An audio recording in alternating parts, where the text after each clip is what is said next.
Hey everyone, welcome back to a brand new video. I'm the Chess Nerd, and today we're going to be looking at a silent killer game that I played against this Turkish guy, Mek'umku. I don't know how to say that, but let me tell you, this miniature game, a miniature is a game that is within 20 moves, is so beautiful in its attack and its sacrifice and elegant. You will be so surprised and happy you watched this video. The move at the end will blow your mind. Let's get into the video.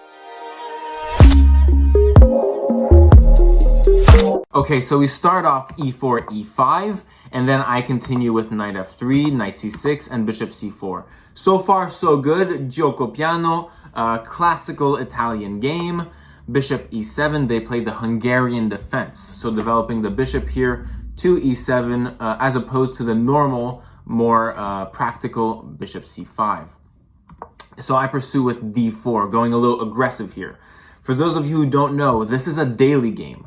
I don't play daily games. Look at my rating, 1400. I'm usually 2200. So this means that I flag so much on daily games, I cannot keep up with them. So I'm bad at daily games. So imagine the look on my face when I won this game, not only in a pretty way, but I won a daily game. Mind blown. So d4, e takes d4, and knight takes d4. I think this is the Scotch. So bishop f6, attacking my knight here a second time. I like this bishop move. You're moving your bishop twice in the opening. So of a plan. Bishop e3 to protect, and now knight a5.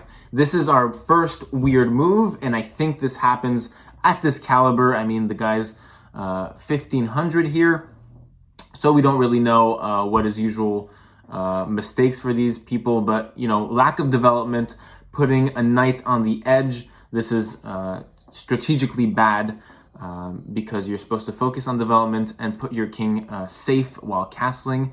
So knight a5, attacking my bishop on c4. And so I go bishop d3, you have to calm it down.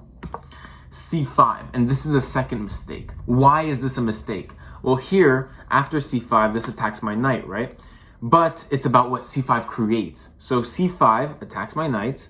Once I move it, this knight is exploiting a weakness that c5 created. And so that weakness is d6. So I'm threatening knight d6 check, putting their king at risk. And if it moves, it cannot castle, so it will stay in the center for the rest of the game. That said, they play bishop b2 here, going on my weakness of b2 and trapping my rook, looking to win a rook or win the exchange if I were to play knight d2 and they take. But I'm an attacking player, so I take advantage when I need to, and here I go directly for check. Knight d6 check on the king, forces the king to move. King e7 is not that good. I mean, the king is more in the center, more exposed, less good of a move. So king f8, good move. Bishop takes c5. So what I'm telling my opponent now is that I'm going to take your pawn. You can take my rook, but I am entitled to a discovery check with my knight if you do so. So if bishop takes a1, I can play knight takes b7 check, you know, from my bishop, and then take the queen on d8. So my opponent sees this and covers up this discovery attack with knight e7 here. That doesn't mean that I stop here. I play c3, okay? And this is a very vital move. I am covering this bishop from coming back to defense, and you'll see black will be needing this bishop later on in the game, and they won't have it available. So they take my rook, take the candy, you know, the quick reward, the short term. And then I go here with queen h5, attacking this pawn on f7, threatening checkmate. And they protect. I mean, there's not many choices here. g6, I think if knight g6, I still have the discovery is reinitiated. So this is not a valid proposition. And so g6 here is the only cover move.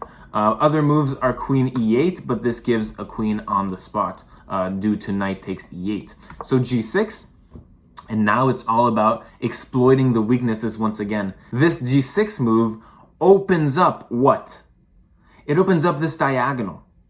Very vulnerable diagonal. Look at all these weak black squares here. The dark squares are very affected, and so when I go queen e5 here, I'm not only attacking this rook on h8, I'm also going on this f6 and g7 square. So now rook moves. If king g8 here, I have the simple bishop d4, and this is threatening mate on g7, and black cannot defend this. And leading up to this mistake, after rook g8 here, I can go queen f6. So again, on the vulnerable squares, as I previously mentioned. So queen f6 threatens queen f7 checkmate. And this checkmate is near impossible to defend. What does black have? If queen e8, this defends, well, I can just take the queen, right? So, and I'm threatening mate also. So this is bad. And so my opponent played the only move that defends this, rook g7. So just to recap, we have a queen that's immobilized, cannot move. This bishop cannot move. This rook cannot move. This bishop over here has limited moving. This knight is out of play. This knight, if it moves, I have a discovery attack with knight takes b7 check and winning this queen. If this rook moves, it's checkmate on f7, okay? So the entire black camp cannot move, okay? Is frozen. And so after rook g7 here, the final touch of the position that really mints in this victory is bishop d4. Silent killer move. What I'm doing here is that I'm just threatening this weakness. The weakness that cannot be defended, the rook on g7.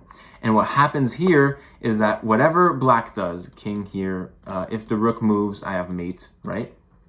Because we're attacking something that's defending. Okay, I'll say that again, it's very important. We're attacking the weakness that is defending another weakness. So you're following up on the weaknesses.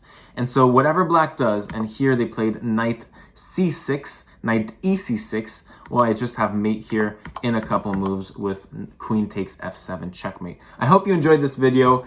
I never play daily games. This is like my only game that I'm gonna make. If you enjoyed it, please make sure to smash that like button for me and subscribe to the channel. It always helps to support. And when we grow in numbers, we will grow more exponentially. So thank you so much for watching this video and have an excellent day. Go sub to the chest nerd, there we have the channel.